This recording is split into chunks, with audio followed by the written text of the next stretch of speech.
Aquarians, let's see कि आज 6 मई 2025 का divine message, goddess guidance, universal message क्या है। यूनिवर्स आज आपसे क्या कहना चाहते हैं, आज के दिन क्या जानने की ज़रूरत है आपको। अगर आज के दिन कोई सिचुएशन आए तो उसे कैसे डील करना चाहिए।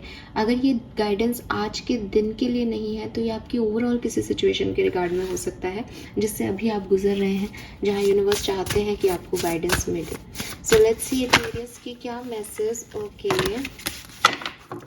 प्लीज गाइड कीजिए for Aquarians. Thank you so much. Let's see Aquarians क्या मैसेज हमें यूनिवर्स आपके लिए देना चाहते हैं। Thank you so much. Okay, we got 4 cards. All right, we take it. Let's see क्या मैसेजेस हैं। We have garden, number 15। Number 15 का कार्ड है, 6 नंबर की ये एनर्जी है, आज के दिन की भी 6 नंबर की एनर्जी है। We have mural, number 25। Number 7, number 6 की एक और एनर्जी है यहाँ पे, ड्रैगन। और नंबर 7 की ही एक और एनर्जी है, स्पेसशिप। तो 2 नंबर 6, 2 नंबर 7 है यहाँ पे। Beautiful energy.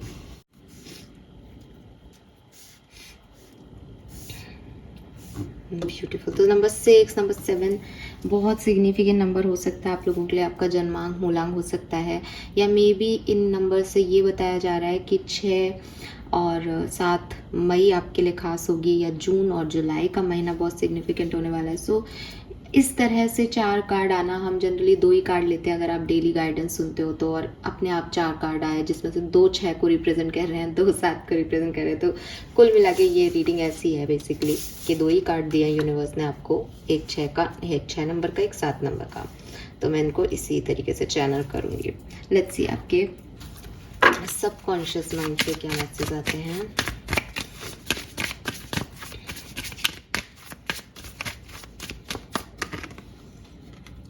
We have jumble thought. आपके लिए कार्ड बहुत आता है एक्वेरियस, बहुत बहुत ओवरथिंक करते हो ना, तो बहुत कंफ्यूज रहते हो शायद। ऑल राइट, सो यहाँ पे जो नंबर है पहले मैं आपको वो बता देती हूँ, सिग्निफिकेंट होंगे डेफिनेटली। नंबर 15 सिग्निफिकेंट हो सकता है, कोई डेट हो सकती है आपके दिमाग में, 15 तारीख से रिगार्डेड कोई मेमोरी हो सकती है। नंबर 6 सिग्निफिकेंट हो सकता है। 43 आपकी एज हो सकती है, 25 एज हो सकती है, 35 36 एज हो सकती है, ठीक है, और 33 एज हो सकती है, 23 24 26 25 एज हो सकती है। नंबर 7 सिग्निफिकेंट हो सकता है, 25 डेट ऑफ बर्थ भी हो सकता है। 7 और 6 के अलावा मुझे यहाँ नंबर 3 की ऊर्जा मिलती है, नंबर 2 की ऊर्जा मिलती है, और कुछ नंबर 1 है। 1 2 3 मैं देख रही हूँ प्रेयर में इस तरह से हाथ उठे हुए हैं किसी के, जैसे आप यूनिवर्स से कुछ मांग रहे हो, या आप जब ये रीडिंग सुन रहे हो तो आपने जस्ट प्रेयर की है, कुछ मांगा है आपने, आप यूनिवर्स से कुछ मांग रहे हो इन दिनों, ऐसी एनर्जीज हैं। और इस तरह से हाथ रिसीविंग के भी हैं, तो डेफिनेटली आपको कुछ मिलने वाला है Aquarius.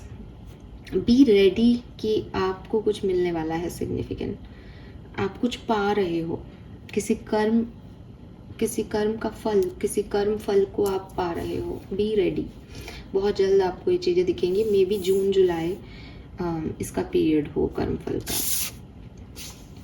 Colour of the day की अगर मैं बात करती हूँ तो मैं कहूँगी पर्पल कलर सिग्निफिकेंट हो सकता है, या फिर क्योंकि मुझे 3 नंबर जुपिटर की एनर्जी भी दिखी थी, और यहाँ पे भी अगर आप इन कार्ड्स को मैं वापस रखूँ तो आप येलो एक देख पाएंगे। तो हालांकि मैं तो पर्पल शेड पे जा रही हूँ, पर्पल भी है यहाँ पे, लेकिन फिर भी कुछ येलो भी कुछ लोगों के लिए सिग्निफिकेंट हो सकता है। किसी ने रेड कलर का कुछ पहना है या ब्राउन कलर का कुछ, तो वो भी मुझे यहाँ पे दिख रहा है। रेड या ब्राउन, कोई आगे पीछे रेड या ब्राउन शेड है आपके, जब आप ये चीज़ मेरी बात सुन रहे हो। We have garden, something lovely will grow from this and slay them all. पहला मैसेज मैं इन कार्ड्स को ना ऐसे चैनल करूँगी, ऐसे इसलिए चैनल करूँगी क्योंकि पता नहीं, बात करते करते मुझे एक थॉट आया कि शायद ये हम 2 ही कार्ड मांगते हैं तो उन्होंने 2 ही दिए हैं, बट वो कहानी ये हो सकती है, प्रॉपर स्टोरी लाइन दी है उन्होंने। सो मैसेज क्या है, गाइडेंस क्या है एक्वेरियस। देखिए हो सकता है कि कुछ लोगों को अपनी ज़िंदगी से डिलीट करते हुए, या कुछ लोगों को जो बहुत टॉक्सिक लोग हैं आपकी लाइफ के, उनको अपनी लाइफ से हटाते हुए आपको एक फ्यूचर का अनसर्टेनिटी मिलती है। जैसे आज ही मैं किसी से बात कर रही थी अपने फ्रेंड से, तो उसका जो अभी रिसेंटली जो है डाइवोर्स हुआ है, एंड रिसेंटली डाइवोर्स हुआ है, लेकिन वो उस डिवोर्स को लगभग 6-7 साल से, मतलब मैं जनरली ऐसे बात नहीं करती, बिकॉज जब भी मैं इस तरह की बात करती हूँ तो फिर इंसान मेरे को सारी बात बता देता है, ठीक है, तो मतलब वो एक ट्रस्ट बनता है। तो मैंने कई बार शेयर किया आपसे कि जब लोग अपनी बात कहते हैं तो because of that healing energy वो सब बात बोल देते हैं, और फिर वो मुझसे चाहते हैं उस एनर्जीज को, तो उन सबको हील करते करते मैं खुद बहुत ड्रेन हो जाती हूँ। तो मैंने कभी बात नहीं की, बट उसने आज खुद ने ही जो है मुझसे ये चीज़ शेयर की कि यार 7 साल से मैं इस सिचुएशन में थी, और अब फाइनली मैं उससे रिलीज़ हुई हूँ। अब ये जो 7 साल का पीरियड था, इस पूरे पीरियड में उसने जो भी सफरिंग महसूस की, एक सफरिंग उसकी ये भी थी कि ये चीज़ जब ख़त्म हो जाएगी तब मेरी लाइफ का क्या होगा। बिकॉज़ वही चीज़ है ना, हम जिस तरह की सोसाइटी में रहते हैं वहाँ फीमेल्स को यही कहा जाता है कि तुमने शादी कर ली है, अब तुम अपने हस्बैंड के साथ रहोगे और तुम्हारे बच्चे होंगे और फिर तुम्हारी ज़िंदगी शुरू होगी। हम पीछे देखना तो हमें बताया ही नहीं जाता कि अगर हस्बैंड से नहीं बनी तो क्या होगा। तो अब वो 7 साल में उसने उस डर को सहा। 4-5 साल तक उसने कुछ नहीं किया, उसने अपने आप को अंदर बंद कर लिया लिटरली। अब वो बाहर निकल रही है, अब सब ठीक है उसकी फाइनली लाइफ में। लेकिन वो जो बीच का मिड पीरियड था, ये फैसला लेना, फिर उसने मुझे बताया कि हर चीज़ें याद रखनी पड़ती थी कि कब क्या हुआ। मतलब आप वहाँ पे कोर्ट में, मतलब मैं तो सुन ही रही थी, तो उसने मुझे जो एक्सपीरियंस शेयर किया उस अकॉर्डिंग मुझे पता चला कि भाई कोर्ट में आप भूल नहीं सकते हो चीज़ों को, आपको इमीडिएट बताना होता है कि उस दिन ये हुआ या नहीं। तो हर चीज़ को एक, क्योंकि एकदम से डेट्स वगैरह और चीज़ें याद नहीं होती, तो एक ऐसा लगता रहता था कि ये डेट अच्छे से निकल जाए। तब मैंने महसूस किया कि यार कितना सफरिंग होगा उन लोगों के लिए। बहुत आसान होता है कि हम कह देते हैं कि हाँ शादी टूट गई, नहीं चली, बट 6-7 साल मायने रखते हैं ज़िंदगी के। सो वो उस पीरियड में जो उसने सफरिंग सही, उसमें डेफिनेटली सबसे बड़ी जो प्रॉब्लम थी, ये तो समझ आ रहा था कि यार ये व्यक्ति अच्छा नहीं है जिसके साथ ज़िंदगी बीत सकती है, लेकिन एक डर भी था उसको कि भविष्य क्या होगा। और वही चीज़ शायद आपके साथ है। आई एम नॉट सेइंग कि आप सबका डिवोर्स हुआ है और आप उस चीज़ से गुजर रहे हैं, लेकिन ऐसी कोई सिचुएशन जिसमें इसको छोड़ते हुए आपको डर लग रहा है। जैसे एक बिजनेस आपने स्टार्ट किया, वो बिजनेस काम नहीं कर रहा, आपको लग रहा है यार इसमें मेरा पैसा लगता जा रहा है, इस काम को मैं छोड़ दूँ। आप उस काम को छोड़ने का मन भी बना लेते हो एक रात बैठ के कि ठीक है मैं छोड़ दूंगा इसको। अगली सुबह जैसे ही आप अपने कमरे से बाहर निकलते हो, मम्मी पापा बीवी बच्चे, आपको फिर लगने लगता है यार इसको छोड़ दिया तो घर में पैसा कहाँ से आएगा, ये घर चलेगा कैसे। सो वही चीज़ें हैं कि ये सब एग्जाम्पल दे रही हूँ आपके लिए, कैसे है मुझे नहीं पता। कुछ टॉक्सिक चीज़ें, कुछ टॉक्सिक सिचुएशन आप इसलिए निभाना चाह रहे हो बिकॉज आपको डर लगता है कि जब ये ख़त्म होगी तो मेरा भविष्य क्या होगा, मेरा अंत क्या होगा इन सारी चीज़ों के साथ। यूनिवर्स आपको कह रहे हैं ना एक्वेरियस, कि ये दुनिया आपके अकॉर्डिंग नहीं चल रही। तो जब भी मैं था ना कि मैं ये कर दूंगा तो मेरा क्या होगा, इस सिचुएशन को वहीं कट कर देना और याद करना जब कृष्ण भगवान ने अर्जुन को युद्ध भूमि पे लाके खड़ा किया तो अर्जुन ने सेम शब्द कहे आप वाले, और ये गीता में लिख रहा है। आप गीता को पढ़ें अगर टाइम निकाल के तो आपको ये सारे, इसीलिए शायद गीता में सारे जवाब है। तो अर्जुन ने यही कहा कि मैंने इनको मार दिया, ये मेरे पूर्वज, तो मेरे वंश का क्या होगा, लोग मुझे कैसे देखेंगे। आप भी बिल्कुल वही कह रहे हो कि मैंने अगर गलत लोगों को अपनी लाइफ से निकाल दिया तो मेरा क्या होगा। तो आपको जो कान्हा जी ने उस समय अर्जुन को बात कही थी, बिल्कुल सार्थक आपके लिए वो बात है कि तुम जिंदगी को नहीं चला रहे हो अर्जुन, ये तुम नहीं कर रहे हो, तुम सिर्फ निमित्त मात्र हो, ये तुम्हारे साथ घटना था, तुम्हारे थ्रू इन लोगों को ऐसी सजा मिलनी है, इसलिए ये हो रहा है। तो खुद को इतना बड़ा मानना छोड़ दें कि तुम्हारी किस्मत बनाओगे किसी भी सिचुएशन में। और वो आपको इस चीज़ की इन 2 कार्ड्स उन्होंने दिए, तो इस चीज़ का बाद में पूरे अच्छे से बता रहे हैं कि सब कुछ खूबसूरती से जो है वो डील हो जाएगा। तो जो चीज़ें आपको लग रही हैं कि भाई ये सर्व नहीं कर रही, ये गलत है, जो लोग आपको ऐसे लगते हैं जो आपको नीचा दिखा रहे हैं, उनको अभी की अभी अपनी ज़िंदगी से निकाल दो। भविष्य की चिंता मत करो, क्योंकि भविष्य तुम्हारे जो बीज बोओगे, जो कर्म करोगे, उनके बेसिस पे है। और जो तुम कर्म कर रहे हो टॉक्सिक लोगों को अपनी लाइफ से निकाल के, वो कर्म सबसे श्रेष्ठ कर्म है।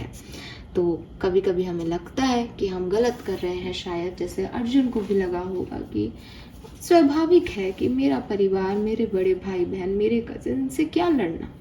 पर सही का रास्ता ऐसा ही होता है, आपको उस पर जाना ही होता है। उसमें वो जो एंजाइटी आए, वो कन्फ्यूज़न आए, उसको छोड़ो। इसीलिए शायद यहाँ जंबल थॉट का कार्ड है कि आपको भी पता है कि यार ये काम नहीं हो रहा, ये चीज़ छोड़ देनी चाहिए, बट क्योंकि आपको अनसर्टेनिटी लगती है तो आप समझ नहीं पाते क्या करना है। Now we have neural and special. ये दोनों कार्ड नंबर 7 के कार्ड्स हैं। नंबर 7 जो है वो एक ऐसी एनर्जी को रिप्रेजेंट करता है जहाँ इंसान अकेला रहना चाहता है। वो अकेला ऐसा नहीं है 7 नंबर की एनर्जी की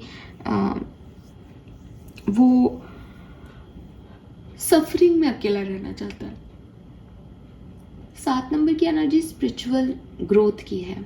7 नंबर स्पिरिचुअल अवेकनिंग का नंबर है। इंद्रधनुष में 7 रंग होते हैं। आपके जो है वो 7 नंबर को आप हमेशा एक लकी नंबर काउंट करते हो कि बहुत लकी है ना। 777 जो है वो आपका बहुत लकी नंबर होता है। तो ये जो 7 नंबर है, ये यूनिवर्स में स्पिरिचुअल ग्रोथ का नंबर है। एक अकेलापन होता है, एक वेरियस की सब लोग चले गए और आपको एक कमरे में बंद कर दिया। अब आप रो रहे हो, कमरे का गेट पीट रहे हो कि मुझे बाहर निकालो, मुझे भी सबके साथ जाना है, मुझे भी घूमना है। इसे कहते हैं लोनलीनेस, कि आप अकेले नहीं रह पा रहे, लेकिन आपको अकेला कर दिया गया। एक सिचुएशन अकेलेपन की ये भी होती है जब लोग कहते हैं कि आ बैठ बात करें, और आपको लगता है मुझे किसी की ना तो कोई गॉसिप है मेरे पास, ना मुझे तुम्हारी बातों में कोई इंटरेस्ट है, इससे अच्छा मैं अपने कमरे में चला जाऊं। और आप खुद आते हो और कमरे की चटकनी बंद कर लेते हो और सुकून से लेट जाते हो और सो जाते हो अपनी दुनिया में। इस सेकेंड सिचुएशन में आपको लोनली फील नहीं होता, लेकिन दुनिया कहती है ये अकेला है, अलोननेस है। ठीक है। 7 नंबर जो है वो सेकेंड टाइप की अकेलापन है, जहाँ आप खुद उस दुनिया से कटते हो जो दुनिया आपको सर्व नहीं कर रही, और उस दुनिया से जुड़ते हो जो आपके या तो स्पिरिचुअल ग्रोथ का विषय है या आपके क्रिएटिव टैलेंट्स हैं, जहाँ आप अपने आप से प्यार करते हो, जहाँ आप खुद को ज़्यादा जानते हो, जहाँ आप ये समझ पाते हो कि इस दुनिया ने जो मुझे समझ रखा है मैं उससे कहीं ज़्यादा श्रेष्ठ हूँ। एक फिलॉसफी है जिसमें कहा गया है कि भगवान मंदिर में नहीं मिल रहा, भगवान हमारे अंदर है। जो हमारा इनर चाइल्ड है, जो हमारी सोल है, दैट इज़ बेसिकली ईश्वर। परमात्मा का अंश जो है वो वही आत्मा है जो हम सबके अंदर है, जिसको मैं कई बार आपको बता चुकी कि परमात्मा से जब वो अंश निकला तो वो बहुत पवित्र था। आपने इतने जन्म लेकर के उस पर दाग धब्बे लगा दिए, अब आप उसको कभी हटाते हो धब्बों को अच्छे कर्म करके, कभी और उस पर धब्बे छिड़क देते हो, बट अब वो आत्मा प्योर नहीं रही। बहुत कम लोगों की आत्माएं प्योर है इस समय। ठीक है। सो 7 नंबर की ये एनर्जी उस आत्मा को दोबारा से देखने की एनर्जी है। जब हम इस दुनिया से थोड़ा कटेंगे तब हम ये देख पाएंगे कि हमने क्या गलतियाँ की, क्या सही कर सकते थे, क्या गलत हो गया, या कहाँ हम सही हैं, लोगों ने गलत समझ लिया। तो ये एक इंट्रोसेप्शन की एनर्जी जो है वो होती है, और यहाँ अवेकनिंग होती है इंसान की। अपने आप ही वो एक स्पिरिचुअल पाथ पे, अध्यात्म के राह पे चलता है, जहाँ ऐसा नहीं है कि वो साधु हो जाएगा। वैराग्य नहीं है, हालांकि 7 नंबर वैराग्य का नंबर है, but it is not always for ऐसा कि आप साधु ही हो जाओगे। लेकिन इस इस संसारिक उसमें रह कर के भी आप स्पिरिचुअलिटी को जान सकते हो, समझ सकते हो, तो ये वो नंबर है। अब आपको क्या करना चाहिए, आपको लोग ऐसे मिलेंगे जहाँ लोग आपकी बातों में कटाक्ष करेंगे, अरे ये कैसी पागल जैसी बातें कर रहा है, अरे ऐसे थोड़ी होता है कि शादी तोड़ दो, अरे ऐसे थोड़ी होता है जिस बिजनेस को इतने ठाठ से स्टार्ट किया उसको बंद कर दो। लोग आपकी नहीं मान रहे, बट आपको ये समझना होगा कि आपके पास आपको एक ऑल्टरनेट ढूंढना होगा जिससे आप लोगों को ये समझा सको कि मैं ये कर रहा हूँ या मैं ये कर रही हूँ और ये चीज़ मेरे से नहीं हो रही। फॉर एग्ज़ाम्पल कि अगर आपको एक शादी नहीं करनी तो आप उन्हें कहें कि मैं नौकरी कर रही हूँ और मैं अपना चला लूँगी, देख लूँगी, लेकिन ये रिश्ता मुझसे नहीं निभ रहा। अगर आप एक बिजनेस डब कर रहे हैं तो आपके पास एक सेकेंड आइडिया होना चाहिए कि मैं नौकरी करूँगा और मैंने इंटरव्यू दे दिया और उसके बाद ही मैं इसको बंद कर दूँगा। दिस इज़ फॉर पीपल, जो आपके इर्द गिर्द के लोग हैं उनके लिए। और जो आप सेकंड चॉइस चूज़ कर रहे हैं, डेफिनेटली चूज़ करें उन चीज़ों को जिसमें आप अच्छे हों, जो इसमें आपको मज़ा आता हो सकता है कि आप बिजनेस में करोड़ रुपए चाहते हो या बिजनेस से करोड़ रुपए चाहते हो, लेकिन अभी आपको जो करोड़ों का लोन आपने लिया उसकी ईएमआई देने के लिए जो 20-25 हज़ार रुपये चाहिए, वो आप अपनी नौकरी ढूंढो, ऐसी नौकरी जो आपको अच्छा कुछ जो है वो आपके टैलेंट का या आपकी क्रिएटिव हॉबी का पार्ट हो, जिसमें आप बोर नहीं हो, जिसके साथ आप नेक्स्ट टाइम कुछ अलग बिजनेस कर सको। तो यूनिवर्स आपको ये कह रहे कि एक ऑल्टरनेट ढूंढ के अपने स्टैंड पे खड़े रहो, प्लस खुद को भी अपनी प्रायोरिटी रखो। ऐसा नहीं हो कि लोग प्रायोरिटी है, लोग आपको मैनिपुलेशन में नहीं डालने चाहिए कि अरे तुम ये करके गलत कर रहे हो, नहीं, आपको पता होना चाहिए कि मैं ये करके सही कर रही हूँ क्योंकि मैं ये कर रही हूँ। अब बताओ इसका कोई प्रॉब्लम है तुमको, अपने आप सब चुप हो जाएंगे। लाइफ आपकी है, खुद को प्रायोरिटी पे रखने में कोई प्रॉब्लम नहीं है। अब आपके साथ क्या होता है एक्वेरियस, जो आपका सबकॉन्शियस माइंड कह रहा है कि मैंने आपको ये बात कही, आपको समझ भी आ गई मेरी बात, आप कहोगे कि हाँ आप सही कह रहे हो। 1 घंटे बाद आपका थॉट प्रोसेस फिर से कुछ चमत्कार दिखाएगा एंड यू आर लाइक कहने की बातें होती हैं सारी, रियल लाइफ में पॉसिबल ही नहीं है, और फिर आप कुछ अपोजिट करोगे। ये आपका सबकॉन्शियस माइंड है जो कि आपके माइंड में हेवन को भी क्रिएट कर रहा है और हेल को भी क्रिएट कर रहा है। आपके थॉट्स कभी बहुत पॉजिटिव एकदम ऐसे सेल्फ लव वाले हो जाते हैं कि आप ज़िंदगी में कुछ भयंकर कर जाओगे, शायद सब कुछ अचीव कर लोगे, और सडनली आप बिल्कुल डिप्रेस हो जाते हो, सडनली आप बिल्कुल सब कुछ छोड़ देना चाहते हो।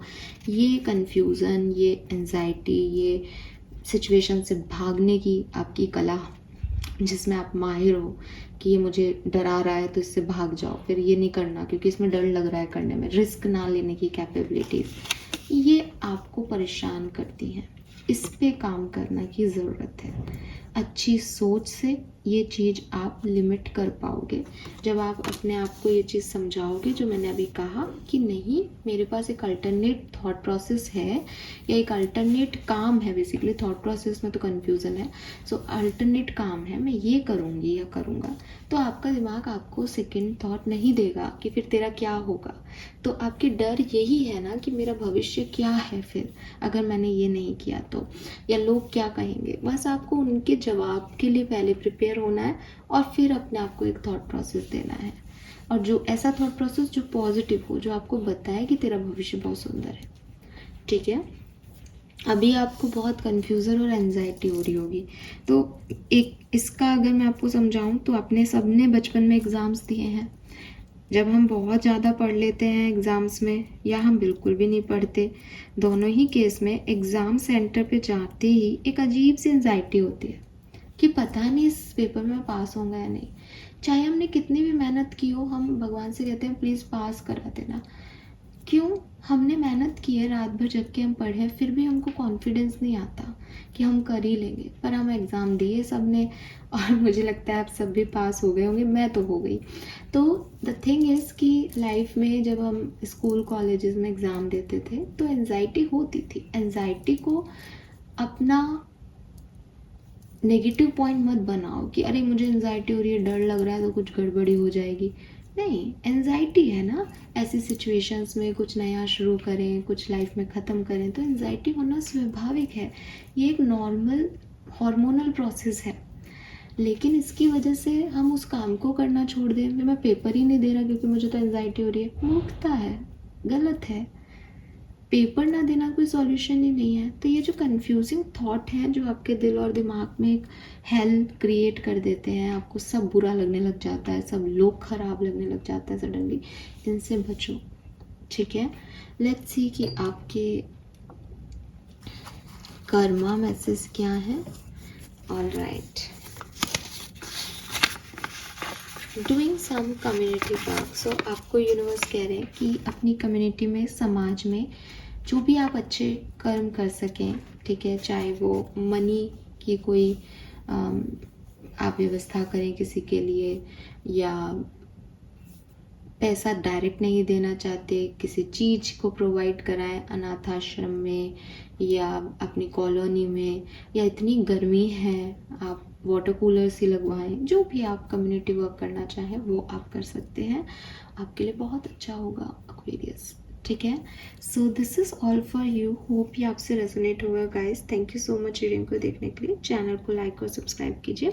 अब मुझे वन मोर मैसेज आपके लिए मिल रहा है, वो एक खास मैसेज है कि जैसी करनी वैसी भरनी, ठीक है। तो अगर आप बहुत क्रिएटिव हैं तो आप अपने काम पे बहुत फोकस करें, मेहनत करें, आपके रिजल्ट्स अच्छे आएंगे। अगर आपको ये लगता है कि मेहनत का कोई फल तो मिलता नहीं है, तो ये चीज़ आपके लिए नहीं है। जिसने जब जब जैसा कर्म किया है यूनिवर्स ने उसको वैसा ही नवाजा है, ठीक है। तो आप भी अगर अच्छे काम करोगे तो आपको अच्छा रिसीव होगा, तो डोंट वरी। और वाओ, ओ माय गॉड, अभी देखो मैंने कैसे बोला ना आपको रिसीव होगा, एंड वो ही हाथ आ रहे थे मेरे सामने ऐसे, तो आपको रिसीव होगा अगर आपने कुछ अच्छा किया है तो। So don't worry about it. Yes, अच्छे कर्म करो, अच्छे बने रहो, थॉट प्रोसेस में नेगेटिविटी को रिलीज करो Aquarius. This is all for you, hope ये आपसे रेजोनेट होगा। Bye bye.